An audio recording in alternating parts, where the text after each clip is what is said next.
kalbimizin yadıdır.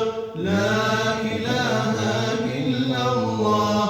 Ateşi gülzar eder, şeytanı bizar eder, aşıkı didar eder. La ilahe illallah. Aşıkı didar eder. La ilahe illallah.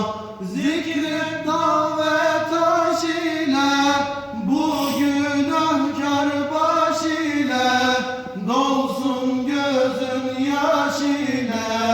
La ilahe illallah. Dolsun gözün yaş ile. La ilahe illallah. Ateşi gülzar eder, şeytanı bizar eder, aşıkı didar eder. La ilahe illallah. Aşıkı didar eder. La ilahe illallah. Ak olur hep karalar, merhem bulur yaralar, sır perdesin aralar. La ilahe illallah. Sır perdesin aralar. La ilahe illallah.